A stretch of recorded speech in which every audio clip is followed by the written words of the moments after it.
Saya ingin bertanya sama ada Menteri Komunikasi dan Multimedia ada di Dewan, sebab saya ingin mendahulukan soalan 21 berkaitan dengan satu persoalan yang dikemukakan oleh salah seorang senator pada hari ini.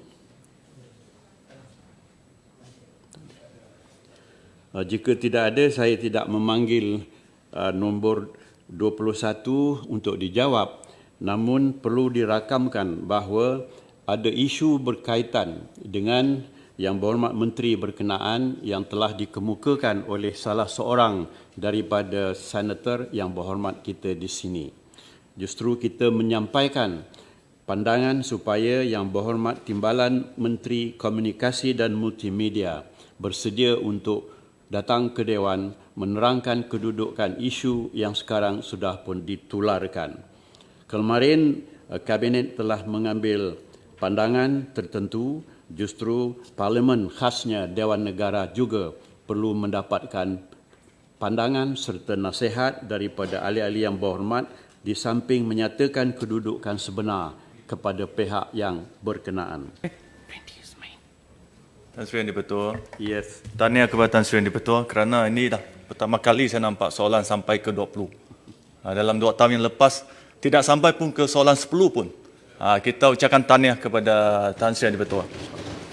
Tan Sri Yang di-Pertua, saya bangkit di bawah peraturan mesyuarat, peraturan 25/1/Q untuk satu usul berkenaan dengan hak dan kebebasan supaya Dewan Yang Mulia ini merujuk Timbalan Menteri Komunikasi dan Multimedia Datuk Jahidi Abidin ke Jawatankuasa Hak dan Kebebasan Dewan Negara ini oleh sebab beliau telah mengelirukan Dewan dengan jawapan tidak tepat semasa sesi pertanyaan-pertanyaan jawab lisan pada 3 hari bulan September. Tan Sri Yang di-Pertua, ini oleh kerana perkembangan yang terkini yang telah saya dapati dan telah dilaporkan oleh pihak media. Di mana yang pertama, Tan Sri Yang di-Pertua, adalah semalam Jemaah Menteri telah bincang isu tersebut yang melibatkan nasib seorang pelajar UMS iaitu Vivena Mosibing yang terpaksa menduduki peperiksaan di atas pokok oleh kerana akses internet yang terhad, yang lemah, dan Jemaah Menteri telah memutuskan kenyataan Timbalan Menteri itu tidak betul dan tidak wajar. Yang kedua, Tan Sri Yang di-Pertua, adalah menurut kenyataan pengerusi Universiti Malaysia Sabah, UMS, Datuk Seri Masidi Manjung, yang telah mendapat penjelasan daripada pengarah Pusat Asasi Sains UMS yang mengesahkan bahawa Vivena Mosibing ini telah menduduki peperiksaan akhir dalam talian ataupun online dari 9 hari bulan hingga 12 hari bulan Jun tahun 2020. Oleh yang demikian, tetapi selepas Ahli Yang Berhormat, sebelum saya membenarkan lanjutan kepada pembawaan usul itu, untuk makluman ahli-ahli yang berhormat senator, wajar kita sebutkan peraturan. Sila duduk. Sila duduk dulu. Peraturan Mesyuarat 25 berbunyi, kecuali jika ada syarat lain dalam peraturan-peraturan mesyuarat ini, usul yang hendak dibawa ke dalam mesyuarat hendaklah didahulukan dengan pemberitahuan kecuali usul-usul yang tersebut di bawah ini. Jadi, dengan itu, maka sebab yang sedemikianlah, maka kita benarkan Yang Berhormat mengemukakan usul tersebut. Jika saya tak sebutkan begitu, maka ahli-ahli Yang Berhormat mungkin terasa macam mana pula boleh dikemukakan usul yang berkenaan. Ada 2 cabangnya yang mungkin hendak ditimbang. Pertama, iaitu cabangan 25(1)D yang berbunyi usul dengan mengambil apa-apa jua perkara dahulu daripada perkara lain dengan tidak mengikut susunan biasa. Saya setuju dengan itu dan pada hemat saya, untuk mengusulkan bahawa kes yang berkenaan atau perkara yang berkenaan dibawa kepada hak dan kebebasan ataupun jawatankuasanya, lantaran itulah yang berhormat harus ilustrasikan kepada Dewan bagaimana dan kenapa ia hendak dibawa sedemikian. Ini bermakna spesifikasi terhadap isu yang dibawa itu perlu dinaratifkan dengan jelas. Sila. Terima kasih Tan Sri Yang Dipertua. Ya, memang saya membawa usul ini di bawah Peraturan Mesyuarat 25/1/Q yang ingin merujuk Timbalan Menteri Komunikasi dan Multimedia ke Jawatankuasa Hak dan Kebebasan. Oleh kerana ada perkembangan terkini yang telah mengatakan kenyataan beliau tidak tepat, tidak wajar dan tidak betul.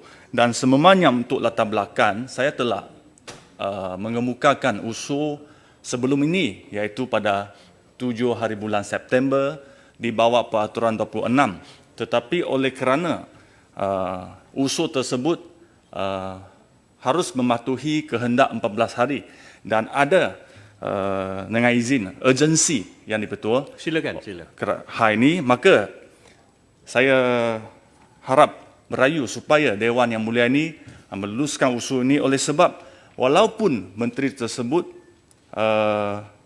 telah mengatakan beliau akan hadir ke Dewan Yang Mulia ini untuk memohon maaf, tetapi beliau tidak membuat demikian, dan ini adalah satu perkara yang sangat serius, yang fitnah kepada adik Viviana Mosibin dan juga keangguhan yang ditunjukkan oleh Yang Berhormat Datuk Jahidi itu bukan sahaja mengelirukan dan mencemarkan imej, reputasi, kedudukan, integriti, maruah Dewan kita sebagai badan legislatif yang tertinggi di negara ini, tetapi tindakan itu juga agak macam memandang rendah kewibawaan Dewan Negara ini.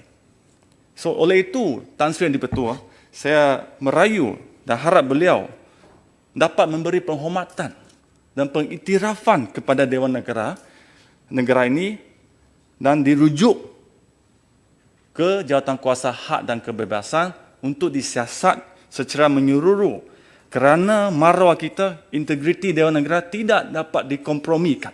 Dan ini boleh kita menyiasat dan juga menunjukkan bahawa badan eksekutif harus mengamalkan sikap kebertanggungjawapan kepada Dewan Negara, kepada Parlimen. Itulah usul saya dan mohon diluluskan. Sekian, terima kasih. Perkara yang hendak diselesaikan dalam menghadapi isu ini ialah terbahagi kepada dua. Pertama, apakah ahli-ahli yang berhormat bersetuju supaya Yang Berhormat Timbalan Menteri berkenaan masuk ke Dewan dan membuat penerangan serta mohon maaf kepada semua pihak yang berkenaan, atau hanya untuk merujukkan beliau kepada Jawatankuasa Hak dan Kebebasan. Setelah menimbang perkara ini secara jauh dan dekat, secara luas dan spesifik, kita harus bersetuju dahulu supaya beliau datang ke Dewan ini dan memberi pandangan, penjelasan dan akhirnya mohon maaf kepada pihak yang berkenaan. Jika beliau enggan berbuat sedemikian, mungkin minggu hadapan, maka barulah kita juruskan kepada Jawatankuasa Hak dan Kebebasan. Begitulah pandangan saya, pendapat Yang Dipertua terlebih dahulu, dan saya berharap itu dapat kita rakamkan sebagai keputusan awalan sebelum penjurusan sebenar de facto kita bawa kepada jawatankuasa yang berkenaan. Terima kasih Yang Berhormat. Terima kasih Tan Sri Yang Dipertua.